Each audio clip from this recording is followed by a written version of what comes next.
Pastor Jeff எங்கள் மத்தியிலே இருக்கிறார். அவர் உசிமா லைஃப் சென்டர் நைரோபி கென்யாவிலே அவர் ஊழியம் செய்கிறார். அதே போல டாக்டர் ரிச்சர்ட் அவர்கள் எங்கள் மத்தியிலே இருக்கிறார்கள். அவர்களும் ஆப்பிரிக்கா தேசத்திலே ஊழியங்களை செய்து வருகிறார்கள். அவர்கள் எங்கள் மத்தியிலே வந்திருப்பது ஆண்டவர் எங்கள் மத்தியிலே ஒரு காரியத்தை செய்யும்படியாக ஆண்டவர் அவர்களை அழைத்து வந்திருக்கிறார். நான் விசுவாசிக்கிறேன் அவர்கள் மேல் இருக்கிற அந்த கிருபையை ஆண்டவர் எங்கள் மத்தியிலே வெளிப்படுத்துவார் என்று நாங்கள் காத்திருப்போம். நாங்கள் எதிர்பார்ப்போடு இருப்போம். ஆண்டவர்கள் அவர்கள் மூலமாய் கிரியை செய்ய வேண்டும் என்று சொல்லி. So Pastor Jeff and Dr. Richard, we are so thankful and grateful that you are here. We are so grateful that the Lord has brought you to our nation, and we thank God that our nation is blessed by your coming. I believe that there is a grace upon your life, and we are excited to share in that grace this morning. So I want to invite you, Pastor Jeff, to come and share with us the word of God. I greet all of us in the name of Jesus. நான் இயேசுவின் நாமத்தினாலே உங்களை வாழ்த்துகிறேன். Good morning. காலை வணக்கம். You didn't answer back. Good morning. நீங்க சரியாக அதற்கு பதில் கொடுக்கவே இல்லையே. Good. My name is Pastor Jeff. Pastor Jeff is my name. என்னுடைய பெயர் pastor Jeff. I am married. I have 3 children. நான் திருமணம் முடித்து எனக்கு 3 பிள்ளைகள் இருக்கிறார்கள். I live in Nairobi, Kenya, which is the capital city of our nation. நான் Kenya என்ற பகுதியிலே நான் வாழ்கிறேன். I lead a church called Uzima Center, that is Life Center. நான் உசிமா சென்டர் என்கிற சபையை நடத்தி கொண்டிருக்கிறேன். It's my first time in your country and I thank God. நான் ஸ்ரீலங்கா தேசத்துக்கு வருவது முதல் தடவையாய் இருக்கிறது. அதற்காக நான் கர்த்தருக்கு நன்றி செலுத்துகிறேன். Amen. Amen. So we're going to learn on what I'm calling the test of your faith. நான் இந்த நாளிலே உங்கள் மத்தியிலே பேச போகிற வார்த்தையானது உங்கள் விசுவாசத்தின் சோதனை. The testing of your faith. உங்கள் விசுவாசத்தின் சோதனை. Now in Romans chapter 10 verse 17. ரோமர் புத்தகம் 10வது அதிகாரம் 17வது வசனம். The Bible says, so then faith comes by hearing.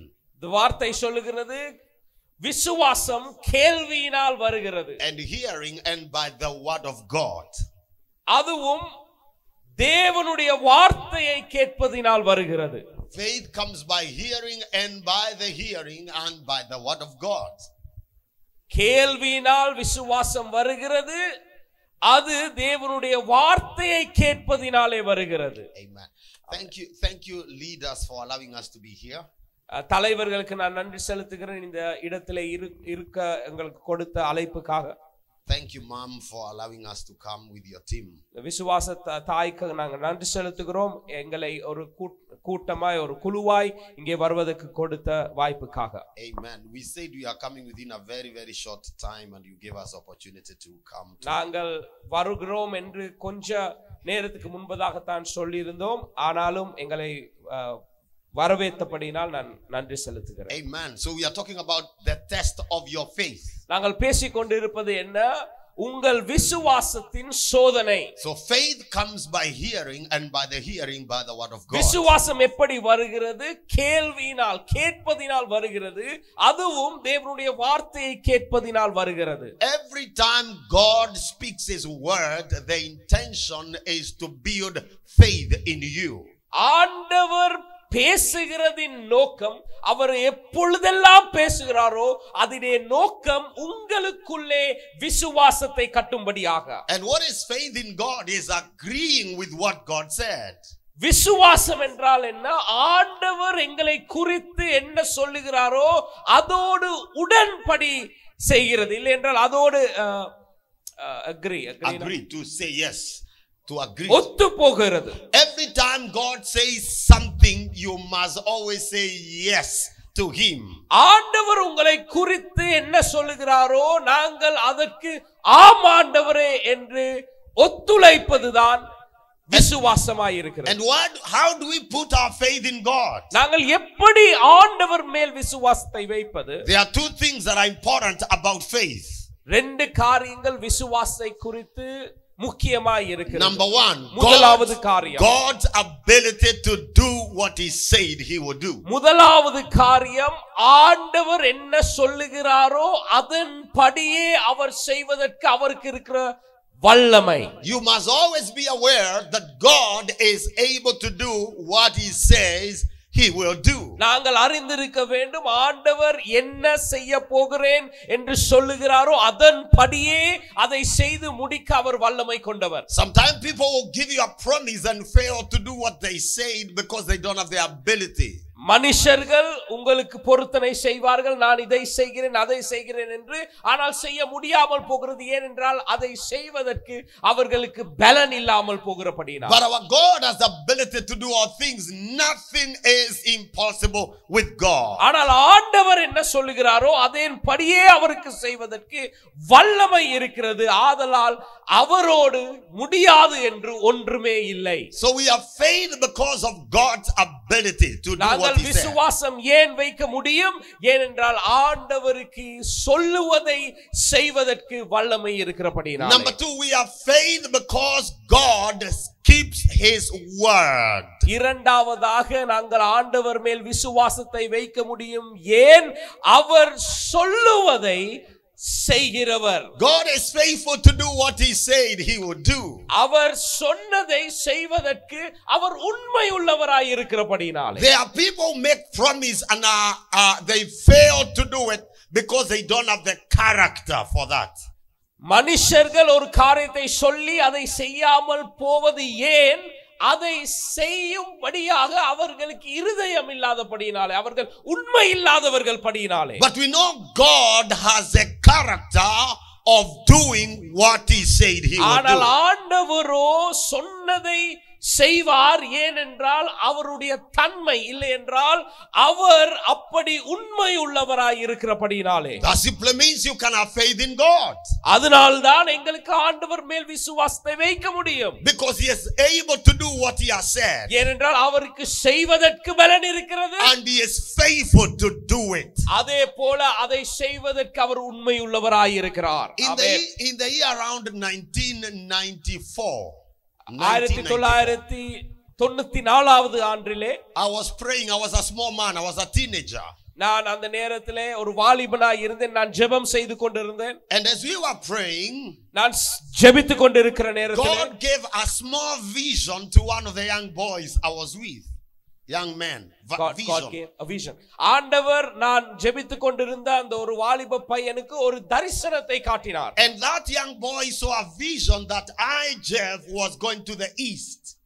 நான் என்னை குறித்த அந்த வெளிப்பாடை இல்லை என்ற தரிசனத்தை அந்த வாலிப மகனுக்கு கொடுத்தார். நான் அந்த இடத்திலே இருந்து வேறு இடத்துக்கு போகிற ஒரு தரிசனத்தை கொடுத்தார். And from those years I began praying that God would send me east. நான் ஜெபித்துக் கொண்டிருந்தேன். ஆண்டவர் அப்படியாகவே என்னை வேறொரு பகுதிக்கு அனுப்ப வேண்டும் என்று ஜெபிக்க தொடங்கினேன். When you are in our country, we love the West because that's where many people go. West meaning America, Europe, those kind Western nations. கிழக்கு. நாங்கள் எல்லோரும் விருப்பப்பட்டது கிழக்கு பகுதிக்கு போவதற்கு. ஏனென்றால் அங்கதான் எல்லாம் பெரிய பெரிய நாடுகள், அமெரிக்கா அப்படி போன்ற நாடுகள் இருக்கிறபடினாலே. But see the wisdom of God that he said he want to send me to east part of the world. ஆண்டவர் என்ன செய்தார்? என்னை அப்படி அல்ல, அவருடைய ஞானம் எப்படி இருக்கிறது என்றால் நாங்கள் விரும்பின பகுதி அல்ல வேறொரு பகுதிக்கு ஆண்டவர் அனுப்ப சித்தமாய் இருந்தார். And see where I am today. I'm in Sri Lanka. நான் எங்கே இருக்கிறேன் என்று பாருங்கள். நான் ஸ்ரீலங்காவிலே இருக்கிறேன். I mean, I come to Asia so many times. நான் ஏசியாவுக்கு अनेक தடவை வருகிறவனாய் இருக்கிறேன். I preach in Pakistan 9 times. நான் பாகிஸ்தான் தேசத்திலே 9 தடவை ஊழியம் செய்திருக்கிறேன். Been to India twice. நான் இந்தியாவுக்கு 2 தடவை, Saudi Arabia, நான் சவுதி அரேபியா போயிருக்கிறேன், துபாய்க்கு போயிருக்கிறேன், Abu Dhabi, அபுதாபிக்கு போயிருக்கிறேன், Philippines, பிலிப்பீன்ஸ்க்கு போயிருக்கிறேன், Malaysia, மலேசியாவுக்கு போயிருக்கிறேன். we are going to Indonesia. நாங்கள் இந்தோனேசியாவுக்கு போகிறதுக்கு ஆயத்தமாய் இருக்கிறோம். How is all this happening? Is because God is faithful. ஏன் இதெல்லாம் நடக்கிறது? ஏனென்றால் ஆண்டவர் அன்றைய நாளிலே சொன்னார், உன்னை இப்படியான பகுதிக்கு அனுப்புவேன் என்று. ஆண்டவர் அதற்கு உண்மையுள்ளவராய் இருக்கிறார். So faith comes by hearing, and by the hearing of the word of God. விசுவாசம் எப்படி வருகிறது? விசுவாசம் கேள்வியினால் வருகிறது, தேவ வார்த்தையை கேட்பதினால் வருகிறது. And we have faith in God because he has promised and is able to do what he said. நாங்கள் விசுவாசத்தை ஏன் வைக்கிறோம்? ஏனென்றால் அவர் சொன்னதை செய்ய பலன் கொண்டவராய் இருக்கிறபடியால். And then we have faith in God because he is faithful to keep his word. அதே போல இரண்டாவதாக நாங்கள் ஏன் அவர் மேல் விசுவாசத்தை வைக்கிறோம்? அவர் சொன்னதை செய்ய உண்மையுள்ளவராய் இருக்கிறபடியால். But now every time you have faith, it will be tried.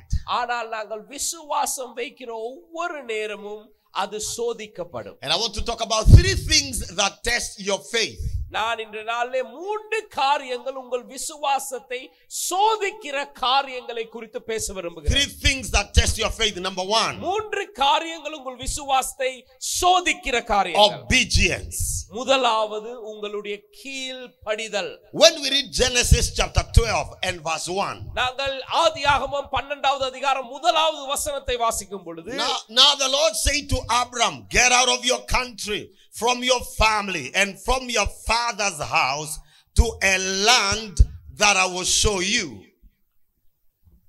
ஆதியாகமம் 12வது அதிகாரம் முதலாவது வசனம் சொல்லுகிறது, ஆபிரகாமுக்கு ஆண்டவர் சொல்லுகிறார், உன் தேசத்தை விட்டு, உன் குடும்பத்தை விட்டு, உன் பிதாவின் வீட்டை விட்டு நான் காண்கிற தேசத்துக்கு நீ போக வேண்டும்படியாக. Now verse 4 says, so Abram departed as the Lord had spoken to him, and Lot went with him, and Abram was 75 years old when he departed from Haran. நாலாவது வசனம் சொல்கிறது, அப்படியாகவே ஆபிரகாம் அவன் தகப்பனின் வீட்டை விட்டு, தேசத்தை விட்டு கிளம்பி போகும் பொழுது அவனுக்கு 75 வயதாய் இருந்தது. So God spoke to Abraham. ஆண்டவர் ஆபிரகாமோடு பேசினார். That word was to give him faith. அந்த ஆண்டவர் ஏன் பேசினார்? அவனுக்குள்ளே விசுவாசத்தை உண்டாக்கும்படியாக. But Abraham had to obey God. ஆனாலே ஆபிரகாமோ ஆண்டவருக்கு கீழ்ப்படிய வேண்டுமாய் இருந்தது. Every time your faith will be tested. நீங்கள் விசுவாசம் வைக்க ஆரம்பிக்கிற ஒவ்வொரு நேரமும் அந்த விசுவாசம் சோதிக்கப்படும். One of the tests of your faith will be in the area of obedience. Can you obey God? அந்த விசுவாசம் சோதிக்கிற ஒரு இடம்தான் உங்கள் கீழ்ப்படிதல். ஆண்டவர் சொல்லுகிற நேரம் நீங்கள் கீழ்ப்படுகிறீர்களா? God said to Abraham, I'll make your name great, you'll be a blessing. But Abraham had to obey. ஆண்டவர் ஆபிரகாமை பார்த்து சொன்னார், நான் உன்னை ஒரு பெரிய தேசமாய் மாற்றுவேன், உன்னை ஒரு பெரிய மனுஷனாய் மாற்றுவேன். ஆனாலும் ஆபிரகாம் அதற்கு கீழ்ப்படிய தேவையாயிருந்தது. And I encourage you this morning, you must always remember, நான் சொல்லுகிறேன் இந்த காலை நேரத்திலே, that your faith will be tested in the area of obedience. உங்கள் விசுவாசம் சோதிக்கப்படும் எந்த இடத்திலே? உங்கள் கீழ்ப்படுகிற இடத்திலே சோதிக்கப்படும். Number 2, your faith will be tested in the area called time. இரண்டாவதாக உங்கள் விசுவாசம் சோதிக்கப்படுகிறது எந்த இடத்திலே? நேரம் என்கிற இடத்திலே சோதிக்கப்படும். Every time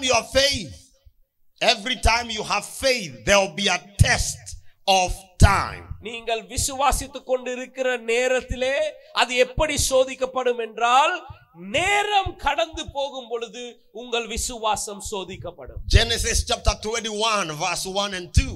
ஆதியாகமம் 21வது அதிகாரம் முதல் 2 வசனங்கள். The Bible says the Lord visited Sarah as he had said, and the Lord did for Sarah as he had spoken, for Sarah conceived and bore Abraham a son in his old age, at the set time of which God had spoken to him. கர்த்தர் தாம் சொல்லியிருந்தபடி சாராளின் பேரில் கடாட்சமானார். கர்த்தர் தாம் உரைத்தபடியே சாராளுக்கு செய்தருளினார்.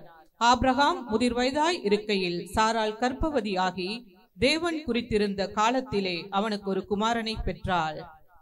Amen. God spoke to Abraham to give him a son. ஆண்டவர் ஆபிரகாமுக்கு பேசி சொன்னார், நான் உனக்கு ஒரு மகனை கொடுக்க போகிறேன். And Abraham was 75 years old. Abraham 75 வயதானவனாய் இருந்தான். And he waited for 25 years. அவன் 25 வருஷங்கள் காத்திருக்க வேண்டுமாய் இருந்தது. To get a son called Isaac. Isaac என்கிற மகனை பெற்றுக்கொள்ளும்படியாக 25 வருஷங்கள். That you need to know that God does his work in his time. நாங்கள் அறிந்திருக்க வேண்டும், ஆண்டவர் அவருடைய நேரத்திலே அவர் வேலையை செய்கிறார். Everything God has said will take place will happen in the timing of God. ஆண்டவர் சொன்னதை அவர் செய்வார் எப்பொழுது?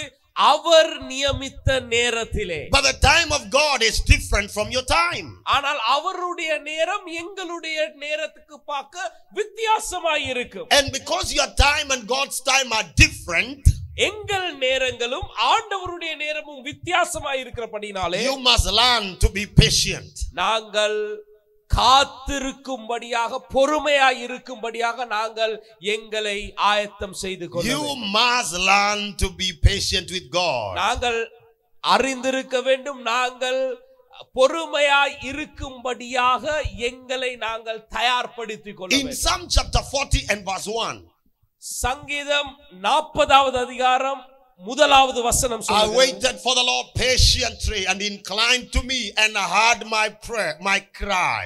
அவ சங்கீதக்காரன் சொல்கிறான், நான் கர்த்தருக்காக காத்திருந்தேன், அவர் என் கதறுதலை கேட்டார். I waited to wait. நான் காத்திருந்தேன் என்று சொல்லுகிறான். Every time you are waiting, it means you are ready, but the time is not yet. நீங்கள் காத்திருக்கிற நேரத்திலே அதிலே நீங்கள் என்ன சொல்லுகிறீர்கள்? ஆண்டவரே, நான் இப்பொழுது ஆயத்தமாய் இருக்கிறேன், ஆனால் உமது நேரம் வரும் வரை நான் So காத்திருக்கிறேன். your faith will be tested in the area of time. ஆதலால் உங்கள் விசுவாசம் நேரம் என்கிற சொல்கிற காரியத்திலே சோதிக்கப்படும். The third thing about the test of your faith is what you call conviction. மூன்றாவது எங்கள் விசுவாசம் சோதிக்கப்படுகிற இடம்தான் நாங்கள் எதை குறித்து Persuasion, to be convinced. நாங்கள் எதை குறித்து உறுதியாய் இருக்கிறோமோ அது சோதிக்கப்படும். Romans chapter number 4 and verse 20 to 22. ரோமர் 4வது அதிகாரம் 20வது வசனத்திலே இருந்து 22வது வசனம் வரை The Bible says about Abraham. ஆபிரகாமை குறித்து அந்த இடத்திலே பேசப்படுகிறது. Romans chapter 4 verse 20. ரோமர் 4வது அதிகாரம் 20வது வசனம். He did not waver at the promise of God through unbelief, but was strengthened in faith, giving glory to God, and being fully convinced that what he promised he was also able to perform, and therefore it was accounted to him for righteousness. Amen. தேவனுடைய வாக்குத்தத்தத்தை குறித்து அவன் அவிசுவாசமாய் சந்தேகப்படாமல் தேவன் வாக்குத்தத்தம் பண்ணினதை நிறைவேற்ற வல்லவராய் இருக்கிறார் என்று முழு நிச்சயமாய் நம்பி தேவனை மகிமைப்படுத்தி விசுவாசத்தில் வல்லவனானான். ஆகையால் அது அவனுக்கு நீதியாக எண்ணப்பட்டது என்பது அவனுக்காக மாத்திரமல்ல நமக்காகவும் எழுதப்பட்டிருக்கிறது. Amen. Amen. When God speaks to you, ஆண்டவர் உங்களோடு பேசும்போது you must remain convicted and sure that he will do what he said. நீங்கள் அவர் சொன்னதை செய்வார் என்று நீங்கள் உறுதியாய் இருக்க வேண்டும். I was preaching in a crusade in Pakistan. நான் பாகிஸ்தான் தேசத்திலே ஒரு பெரிய ஒரு சுவிசேஷ கூட்டத்திலே பேசிக் கொண்டிருந்தேன். And they brought a little Muslim girl. அவர்கள் ஒரு சிறிய ஒரு முஸ்லிம் மகளை கொண்டு வந்தார்கள். And the girl could not talk and could not hear. அந்த பிள்ளைக்கு பேசவோ கேட்கவோ முடியாது. And the mother brought her on the crusade platform. அவர்கள் அந்த மேடைக்கு அந்த சிறிய மகளை கொண்டு She வந்தார்கள். had heard her say that God is doing miracles.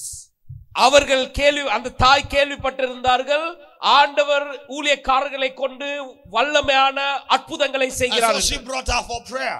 அவர்களை ஜெபத்துக்காக கொண்டு வந்தார்கள். We had over 2,000 people in the meeting.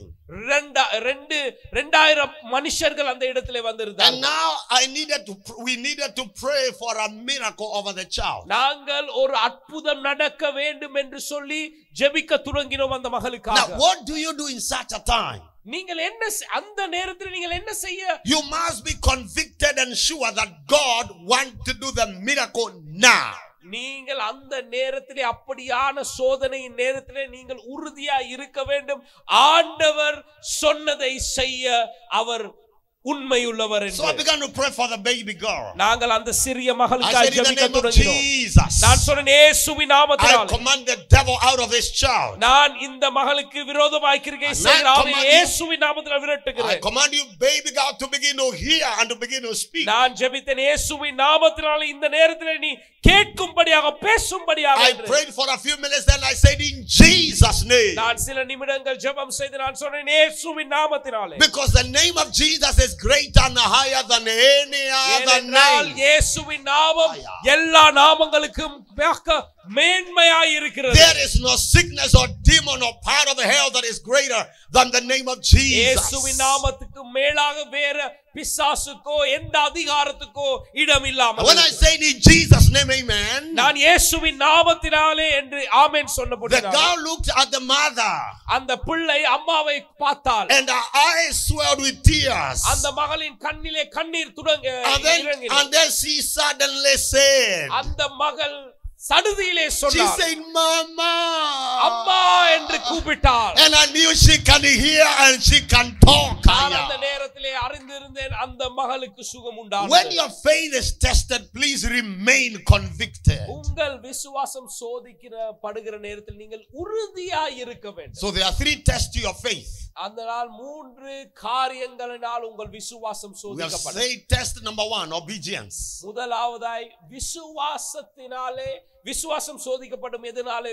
உங்களுடைய கீழ்ப்படிதலினாலே. Test number 2, time. இரண்டாவது உங்கள் விசுவாசம் நேரத்தினாலே. And the third test of your faith is your convictions. நீங்கள் எவ்வளவு உறுதியாய் இருக்கிறீர்கள் என்று சோதிக்கப்படும். And I pray in the name of Jesus Christ நான் ஜெபிக்கிறேன் இயேசுவின் நாமத்தினாலே that your faith will remain strong in God. உங்கள் விசுவாசம் ஆண்டவருக்குள் நிலைத்திருக்க வேண்டுமாய் That ஜெபிக்கிறேன். everything God has said concerning your life shall come to pass. ஆண்டவர் உங்கள் வாழ்க்கையை குறித்து சொன்ன ஒவ்வொன்றும் நிறைவேறும்படியாக. And I pray that you see the hand of God over your life. நான் ஜெபிக்கிறேன் உங்கள் மேல் ஆண்டவருடைய கரம் வெளிப்பட வேண்டுமாய். And you see the hand of God over your family.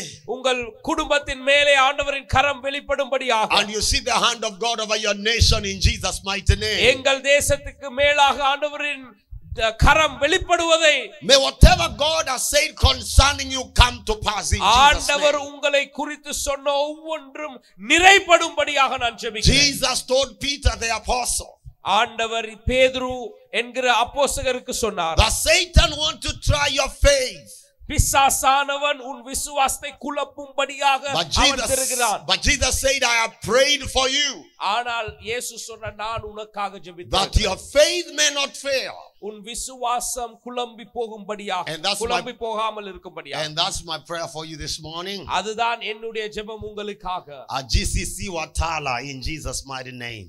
Gethsemane வத்தலைக்காக நான் அதற்காய் தான் ஜெபிக்கிறேன். I pray your faith will not fail. நான் ஜெபிக்கிறேன் உங்கள் விசுவாசம் விழுந்து போகாமல் இருக்கும்படியாக. And that when you are tested you remain firm and strong. உங்கள் விசுவாசம் சோதிக்கப்படுகிற நேரத்தில் நீங்கள் நிலைத்திருக்க வேண்டுமாய் நான் ஜெபிக்கிறேன். In the year 2013 2013வது ஆண்டிலே I was preaching in Philippines. நான் பிலிப்பீன் தேசத்திலே பிரசங்கம் செய்து கொண்டிருந்தேன். I was in a town called Tacloban.